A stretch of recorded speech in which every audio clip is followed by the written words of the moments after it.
Friday, the 17th of May, 2024. Time 9 a.m. For inquiries, call +254 7586 55045 or call +254 7577 662 61. Invite everyone. Jesus.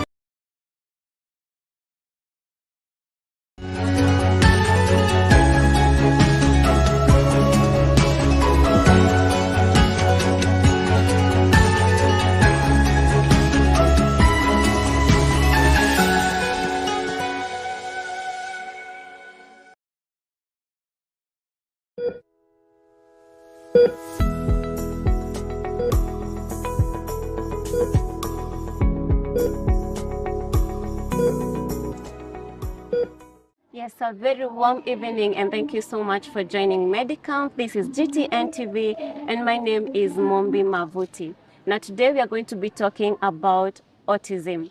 Mostly, we want to think that it can't be defined as this one person and this very specific symptoms and signs, but now today we are going to unlearn that because I have specialists with us here. And did you know that it is more common than you thought? Because according to the World Health Organization, 1 out of every 100 children could be suffering from autism. And today we are going to be learning more about the condition, creating awareness so that our community is able to enhance the quality of life for people living with autism, and also for those that are taking care of those of us with autism. So joining me is Alice, and on my right hand is Mr. Kenneth. I'm going to give them each a moment to introduce themselves, and let's see why they are participating in this conversation. So I'll start with you.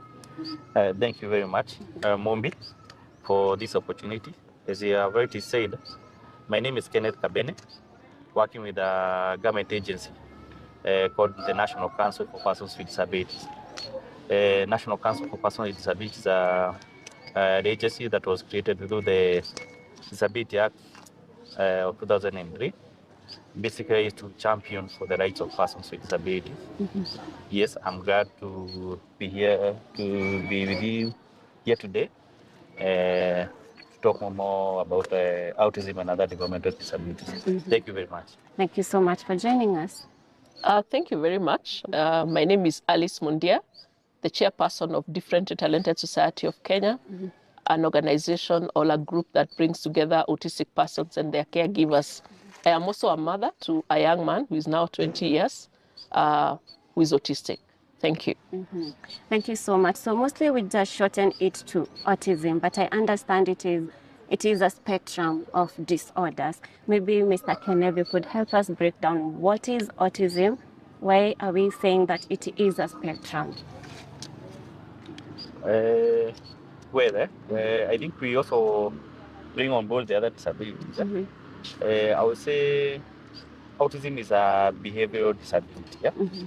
It's not something that you can see physically. Just like when you say about, let's say, clients who suffer from physical disability, say amputation, mm-hmm. polio, mm-hmm. paraplegia, and such. Yeah? Mm-hmm. So with autism, mm-hmm. The only way you can detect it is through the behavior. Mm-hmm. That's why we say of the behavioral disabilities. Mm-hmm. Also on board, when you also talk of other developmental disabilities, mm-hmm. we are talking of Down syndrome. Mm-hmm. I know you have seen those kids who have that round face with the eyes that are closed. Mm-hmm. You're also talking about hydrocephalus, mm-hmm. Spina bifida, cerebral palsy. There are quite a number of them. Yeah? Mm-hmm. So, why a spectrum? Yeah? Mm-hmm. Because it ranges from one person to another. Mm-hmm. Where you say autism is it's a spectrum. Yeah? Mm-hmm. Because one kid may be suffering from autism, mm-hmm. but the support that kid requires is totally different for another person. Mm-hmm. Yes. Mm-hmm. Thank you so much for that. And maybe Madam Alice, you could share with us what are some of the causes or attributing factors, because there isn't quite exact cause for autism, but what are some of the contributing factors to one suffering from autism? I would say that autism is a very complex disorder. Mm-hmm. And this is a disorder that happens or is first noticeable during the first 36 months of age. And from the research that has been done, even by the Center for Diseases Control and WHO, they've not been really able to identify exactly what is causing autism. There are some research studies that link it to a bit of genetics, a bit of what is happening within the environment. But then they've not been able to really tell us this is the exact causant of autism. But from what we see, according to the statistics currently, the current statistics from the CDC is that 1 in every 36 children has autism. And as you said about WHO. But then we can see that there's an increasing rate of persons being diagnosed with autism, but then the causants have not been identified. Yes. Thank you so much. And mostly this is, we say that it is behavioral. How soon can one notice the behaviors and maybe be able to detect that my child could be having autism? I would say that within the first, when the child is almost like, say, within the first 1 year of the child being born, you can be able to tell. There's some telltale signs you can tell, like when the child does not give you eye contact, when the child probably does not give the mother eye contact even when they are breastfeeding. You can be able to tell the telltale signs, but then before 36 months of age, it becomes very, very difficult to tell that a child is autistic. What you will find is the child is probably not mimicking what other children are doing. You'll find that probably the child is struggling with difficulties in communication. You'll find that the child has like delayed form of milestones, and especially delayed milestones when it comes to issues of communication. You can tell in the early years like a child has a bit of repetitive behavior or wants sameness in terms of wanting routine. You can find a child does not want to play with others. They want to kind of like sit on exclusion, be excluded from play. You can see children play in a unique way with toys that may not necessarily be the way certain toys, the way you play with certain toys. You can see there's an odd way that this child plays with toys. You can tell the telltale signs, but many caregivers will tell you that they're able to identify when the child gets to school, because they think that this child is going to achieve these certain milestones. But when the child gets into school, you find that even after interacting with other children within the school setting, they're still struggling with difficulties in communication. They're still struggling with sameness and repetition. They have like some self-stimulatory behavior, certain odd behavior that they will do, like flapping their hands, You can find that other than the social interaction, the issues around their behavior, and the issues around communication, you will find also probably the child is struggling also with reading and writing in the classroom setting, because they are not able probably to concentrate and sit in one space. We find some of the children may also have like hyperactivity in the classroom setting. That is when the mother or the father, the primary caregiver, will identify that really there's a problem, and then probably seek the services of a medic, take the child to hospital for assessment. But the telltale signs in the very early years are not as very, very noticeable as when the child goes into the school setting. Yes. Well, thank you so much for that. Mr. Kenneth, when we talk about inclusivity, should these people living with autism be included when we talk about people living with disabilities? And do you think that enough awareness has been created so that could be a mommy sitting back at home with a child that is autistic, and they do not even know that these signs and symptoms that she has talked about that I'm noticing in my child could be because my child is autistic and they're not aware? Okay, thank you very much. Maybe let me start with the last question on the level of awareness. But I would say awareness is one of the mandates of the council. I would say that we have done well on the part of awareness, but it's work in progress. Like today, when we are celebrating the Autism Awareness Day in partnership with the different Intellectual Society of Kenya. It's a part of creating this awareness. We want parents now to realize, even those that are at home, as Madam Maris has rightly put it, the mother or the primary caregiver, the first person to diagnose that the kid has this disability. Then you take a step forward to visit the health facility that is near him or her. So that is the starting point. Then we also need now to create awareness to the larger community and the family members about this type of disability, because they are out of misconceptions when it comes to these behavioral disabilities. If you have been observant on how they behave, you find most of them are quite hyperactive. You know, it's not normal on the other kids. Yeah, you know, delayed speech. These are some of the things that the community need to be educated about. When you meet that child there in the village who is hyperactive, you know, most of them will say maybe it's discipline issues or such, which is not the case. So we continue day by day creating this awareness. Of course, we are working hand in hand with other groups, partners. We encourage the parents to join groups, one for psychosocial support and also for awareness creation. Because when they are in a group, it's better to educate the members of the community about the disabilities. Now, let me go to issues of inclusion. True to it, for quite some time, persons with disability have been left out in various aspects of our society, including decision making. And that's why you are working closely with caregivers. Remember, the category we are talking about, sometimes they are not able to make the decisions. And that's why we are bringing the caregivers on board. Because these mothers and dads are now able to advocate for the rights of these kids, you know, for resource allocation from the basic level, from the village level location. We want to know how many special units are there. You know, there are kids who may not be able to go through the normal curriculum, the one you are used to for PP1, PP2. There are those that are targeted differently. They will do some paid work and such. So we need more resources to be allocated to these communities, and also early intervention is key.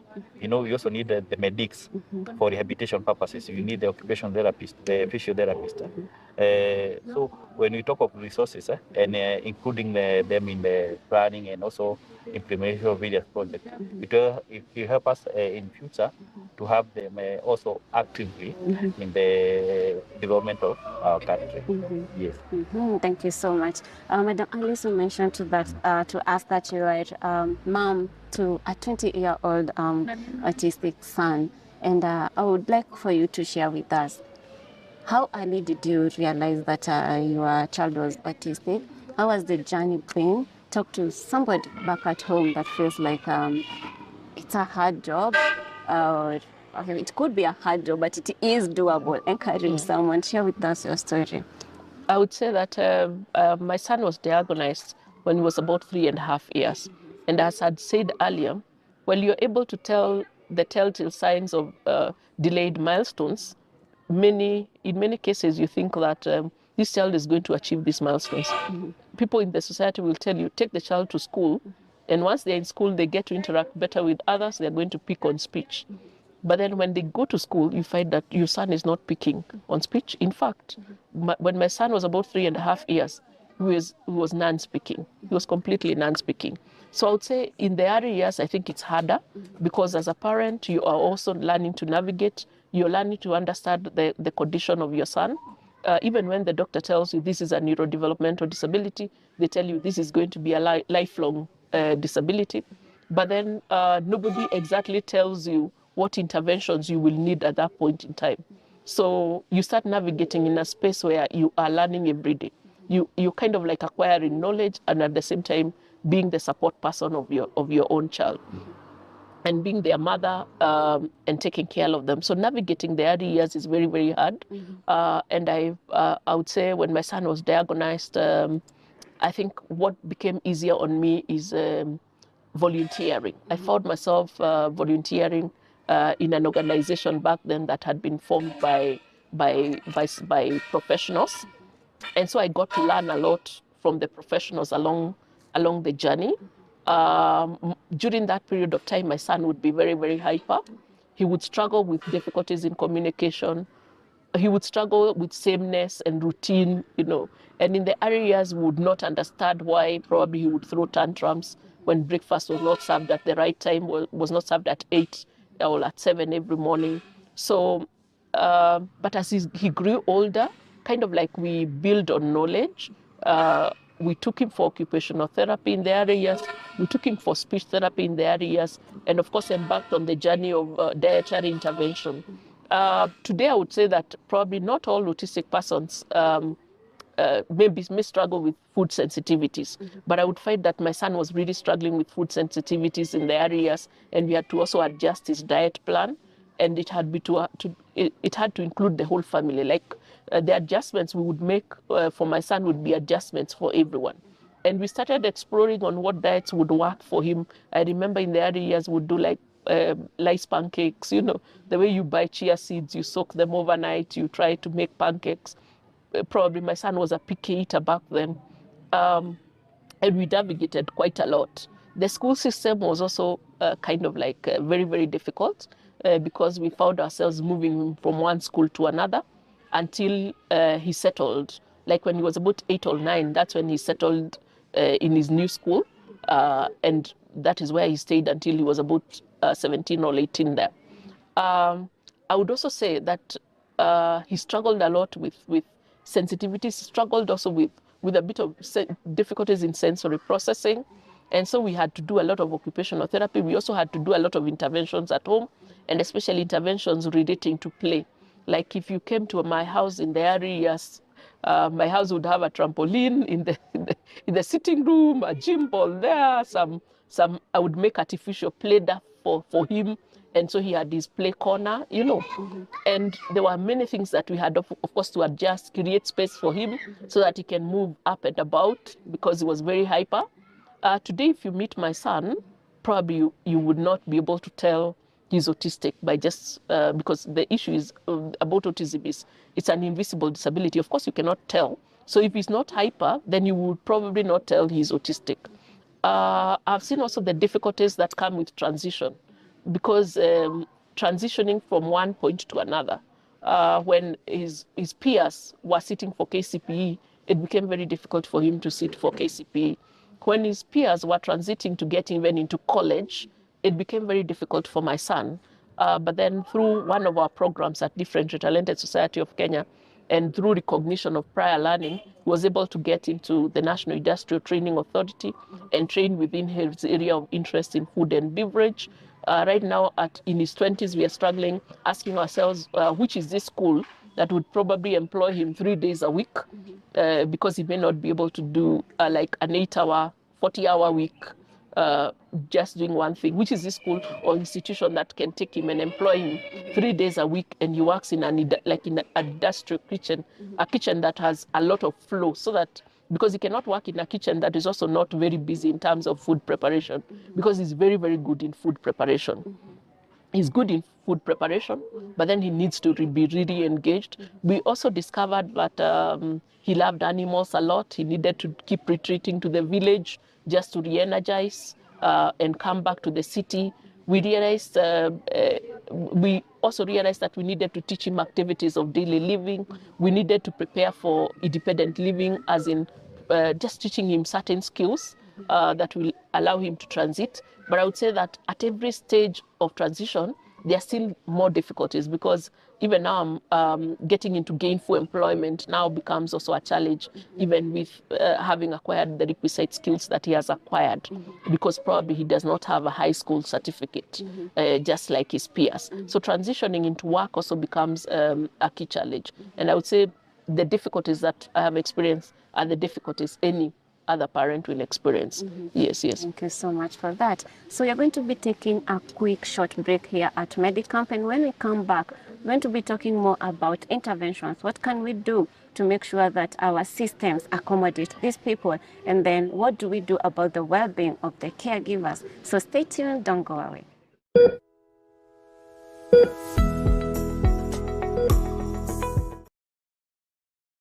Zikoshie arogine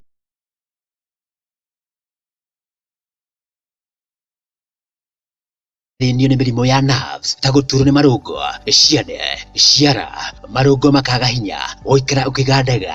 Nĩkĩo Neema Health Clinic ĩgĩtongorio nĩ ndagĩtarĩ Mwangi ĩrĩ haha na ithuĩ. Oho nĩ marigitaga mĩrimũ ta kũhingana gĩthũri, ulcers na goita. Mũthenya wa mwambĩrĩrio monekaga Mahich Hotel, Murang'a Town, kũng'ethana na bengi ya KCB. Naguo wa kerĩ makoragwo Thika Mbogo Building hakuhĩ na thitĩnji. Wa gatatũ makoragwo Gĩthũngũri Diplomat House hakuhĩ na thitĩnji. Gũkũ na kũmũthĩ wa kana makoragwo Maĩ Mahiũ harĩa Mathingira House hakuhĩ na thitĩnji ya Limuru.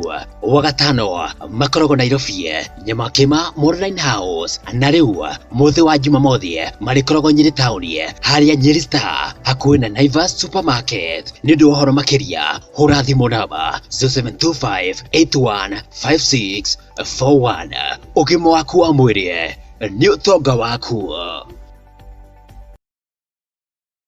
We are putting certainty in their future so you can have a peaceful life.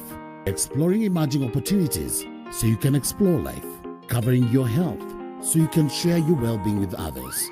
Taking care of your investments so you can enjoy the fruits of your wise decisions. With Britam, we are assured of over 55 years experience in life insurance, health insurance, general insurance, investments, and retirement solutions. Britam, with you every step of the way.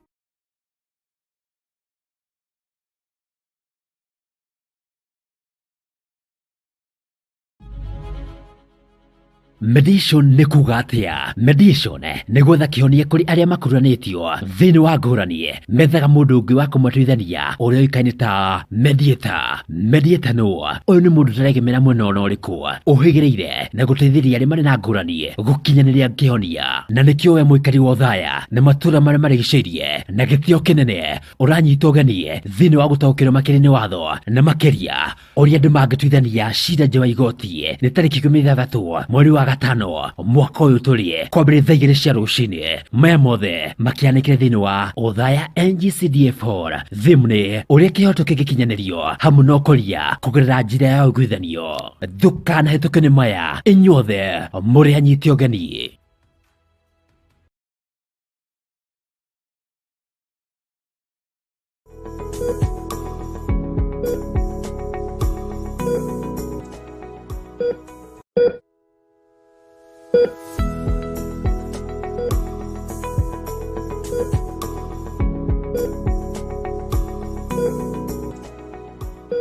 Yes, thank you so much for staying tuned in and welcome back to Medi Camp. We are here at Nyamachaki Primary School in Nyeri Town and we are enhancing awareness on autism. So we have been talking about the causes, how to tell that your child could be having autism and a lot more. Right now we want to talk about someone as a child, they have been discovered, they have been diagnosed with autism, and now they grow to being a grown-up with autism. There are going to be some level of struggles. What are some of the challenges, Mr. Kenneth, that these people go through?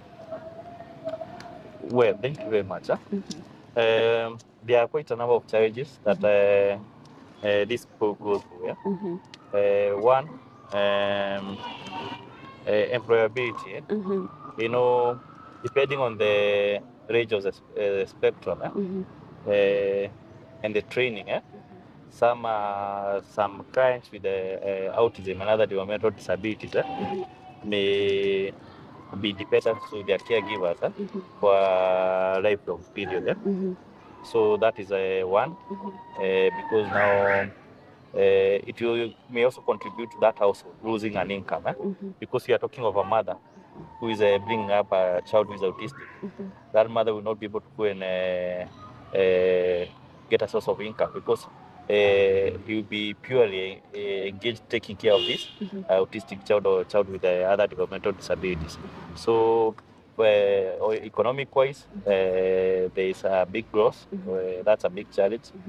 Then also, among another big challenge that they are facing is the societal attitudes and discrimination that comes up with this disability. You know, there are so many cultural and also beliefs on disabilities. People talk of maybe it's curses, maybe witchcraft and such. These are some of the challenges, and it will demoralize these adults because there is some form of discrimination in the society. Another one is maybe acceptance. It's also a big issue. And also resources that are being put at their disposal when it comes to training. How many schools do you have that are able, vocational institutions that are able to handle young adults with autism? Yeah, how many professionals, let's say of those in the rehabilitation care, are trained in our hospitals to handle these clients? So yes, those are some of the challenges. And also remember there are those that also require other assistive medication. Yeah, so these are some of the cost implications that come with this disability. Thank you so much for that. So you've talked of some of the myths that it could be witchcraft, it could be that there are curses and such. So Madam Alice, we also hear people saying that immunization for children could increase one's chances of suffering from autism. Is that actually true? I would say that just as Kabene has said, my colleague Kabene from National Council for Persons with Disabilities has said, there's a lot of myths and misconceptions. And one of them being that sometimes the persons in society propagate the myth that immunization could be a causant of autism. But then we know that a lot of research has been put into trying to discover what is the cause of autism. And we know that from the research studies that have been done that immunization is a myth, that immunization does not cause autism. And we find that many children during their early years benefit from immunization. So if you tell people that they will deny the children an opportunity to get immunized, it means that they will then get other secondary diseases or secondary infections that will also interfere with their own health and wellness. So there's quite a lot of misconceptions, and of course, even as a movement also, and as an organization like Differently Talented Society of Kenya, we create awareness so that we change the narrative and break the barriers of the myths and narratives that are existing within society and the barriers that autistic persons experience within the community to ensure that they are accepted, and at the same time also the community also understands and has the right information regarding autism, so that they also don't create their own stories. Yes. Thank you so much. The theme of this event that we've had here today is promoting the psychosocial well-being of autistic persons and their primary caregivers for enhanced quality of life. But just how do we do that? What do we do to improve the quality of their lives for the autistic people and their caregivers? We say that stigma begins within the house unit. It begins at home. So meaning that if you're going to break the barriers that autistic persons will experience in society, or the barriers of stigma, it means it begins within the house unit. It begins at home. And we fight because of the existing, as we had said earlier, the existing myths and misconceptions, and of course the stigma that caregivers face. We find many of them struggle a lot with difficulties with psychosocial wellness, and they're keeping to themselves. They do not understand what is happening to their child, and the society is also not accommodative, and the services that they're looking for are not available, or they're very expensive. So we find many caregivers retreat and find themselves also struggling with secondary issues around wellness, around their own psychosocial wellness. Autistic persons, by virtue of their diagnosis and the difficulties they experience, probably in cognition, the difficulties they experience in being understood within the community, especially because of having those behavior issues within the community, when they're not accepted, and when they find that they are being thrown out of school or stigmatized within the places where they access services, many of them in young adulthood, we recognize that they then transit from just having autism. You can imagine in adulthood, you are 20 or 25 and you have to sit idly, depending on your own mother to take care of you. You have no income generating activity. Opening a bank account is also a challenge. In fact, I've seen many young adults going even to the banking sector, and sometimes they are denied an opportunity to open a bank account. I know quite a number also have been able to open bank accounts. It also depends on the level of disability. But then they struggle a lot with psychosocial issues. They're struggling with being able to make friends, entering into relationships. Their colleagues are moving and getting married. So we find many of them struggling with a lot of psychosocial issues. And I would say the goal of bringing this workshop here, or coming together to have a psychosocial support clinic, is recognizing that both autistic persons and even their own primary caregivers, and even persons with other developmental disabilities, whether it's cerebral palsy, Down syndrome, epilepsy, or intellectual disabilities, many of them are struggling with psychosocial issues. So it was very key that we hold this psychosocial wellness day as part of the Autism Awareness Day, because there's no health without mental health. We cannot talk about moving from struggling to thriving if you are also not taking care of your own mental wellness. Because yes, we will talk about therapy and all those other interventions, but then even when we intervene and provide occupational therapy or speech therapy, and the person still struggles with psychosocial issues, then they will not be able to thrive or get into gainful employment, or even earn a living or live independently within the community. So this clinic was very, very important. And this is a clinic that has brought together quite a number of stakeholders, including the county government of Nyeri, including other stakeholders, whether working within the community, National Council for Persons with Disabilities.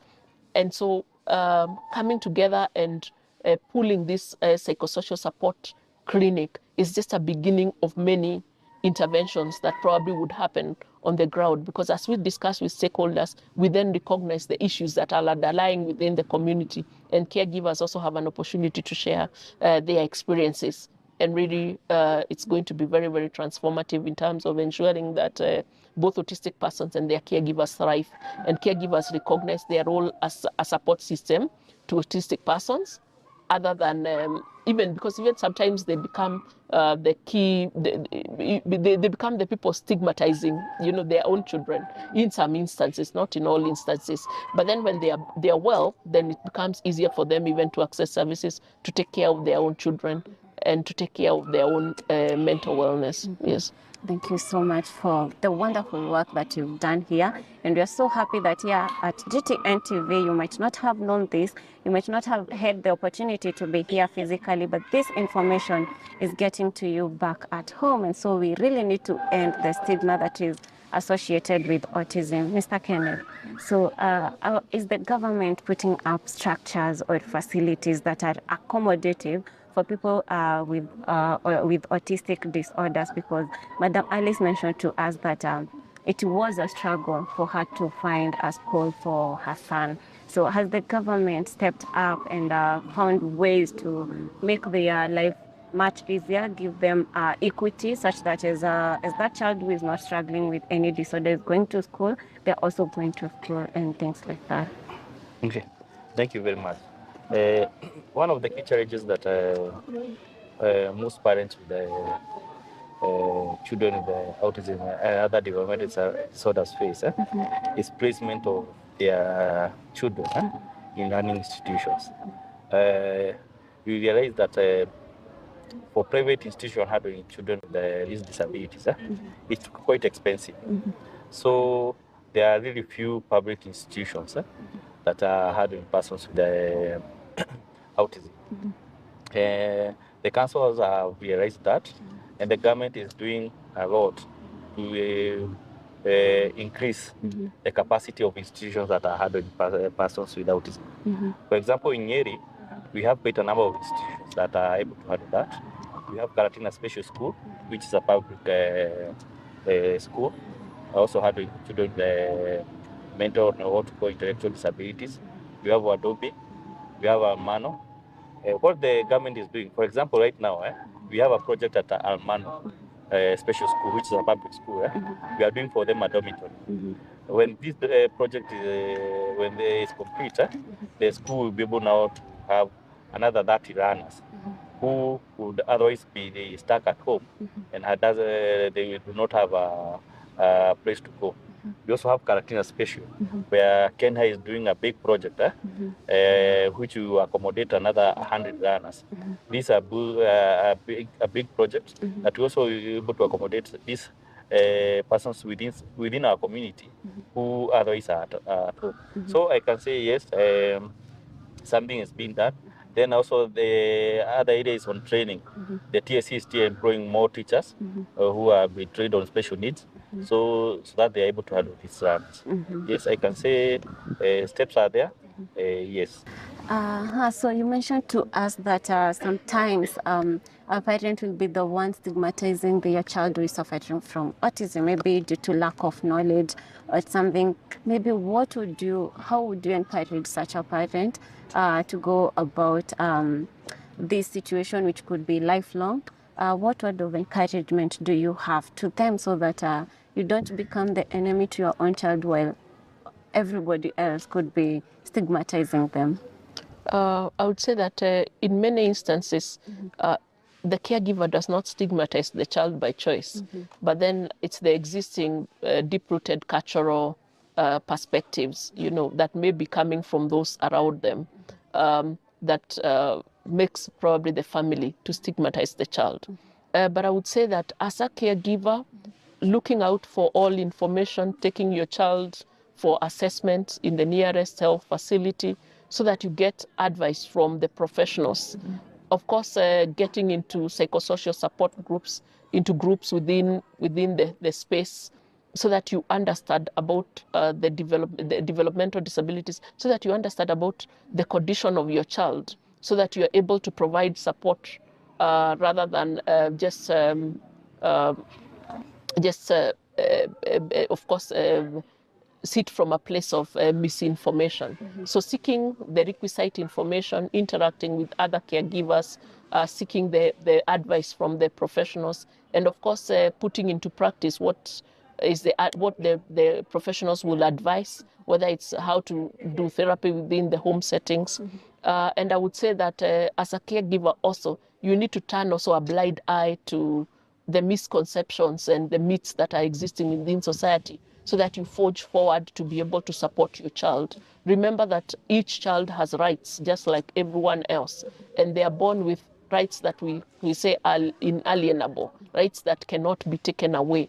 So the respect for the dignity of the person is very, very key. The respect for the dignity of the child, and recognizing that the child has rights just like everyone else. So what you, as a caregiver, you are a support mechanism. You provide support. So I would urge caregivers, of course, link up with others, seek information, and strive to break the barriers and create advocacy within your space and create awareness within your space, and as well as protect yourself and your child.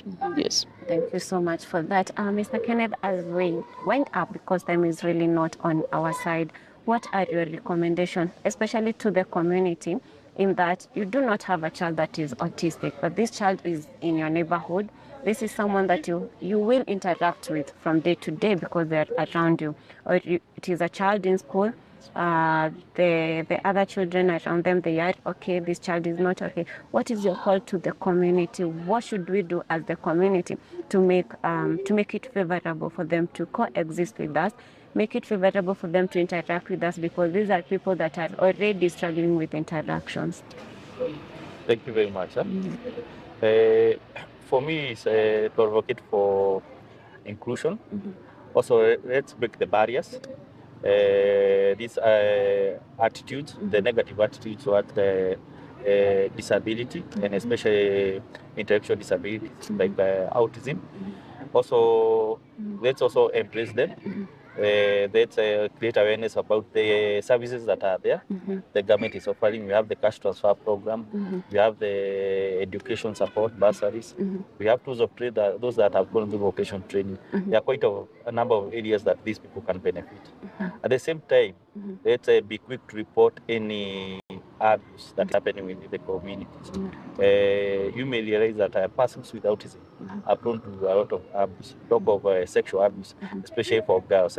These are people who do not have that bargaining power. Also remember the boys are being misused within our communities there, casual laborers, they are underpaid. So for the communities, just embrace these people, include them in whatever they are doing. For the parents, expose your kids. Yeah, let them go to school, churches, barazas, any community gatherings, so that the communities are able to know we have such a person within our area. Thank you very much.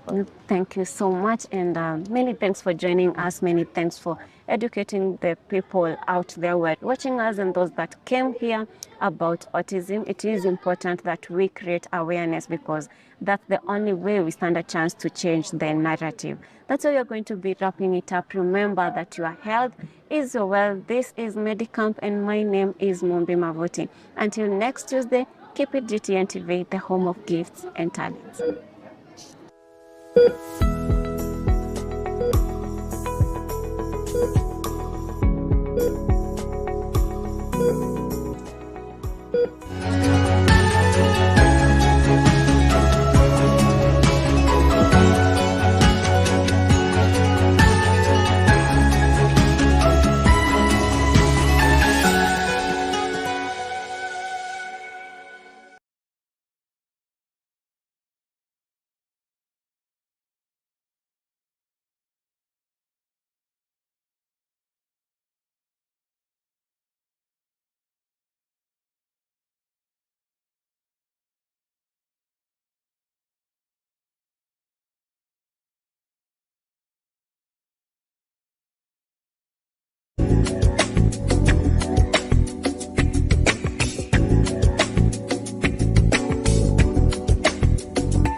Thikũ ici andũ aingĩ nĩ mathĩnio nĩ mĩrimũ ya nerves ta gũturwo nĩ marũngo, ciande, ciara, marũngo makaga hinya, gũikara ũkĩgandaga. Nĩkĩo Neema Health Clinic ĩgĩtongorio nĩ ndagĩtarĩ Mwangi ĩrĩ haha na ithuĩ. Oho nĩ marigitaga mĩrimũ ta kũhingana gĩthũri, ulcers na goita. Mũthenya wa mwambĩrĩrio monekaga Mahich Hotel, Murang'a Town, kũng'ethana na bengi ya KCB.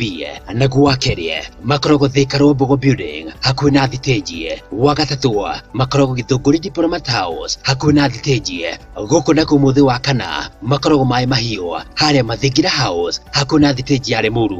Wa gatano makoragwo Nairobi Nyamakima Modern House. Na rĩu mũthĩ wa Jumamothi marĩkoragwo Nyĩrĩ Town harĩa Nyĩrĩ Star hakuhĩ na Naivas Supermarket. Nĩ ũndũ wa ũhoro makĩria hũra thimũ namba 0725815641. Ũgima waku wa mwĩrĩ nĩ ũtonga waku.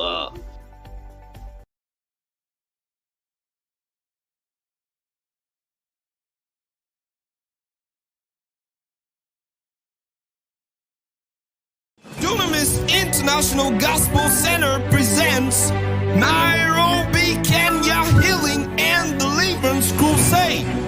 Theme, the day of His power. Ministering live, Dr. Bessa Paul and Dr. Mrs. Becky Paul and Enche.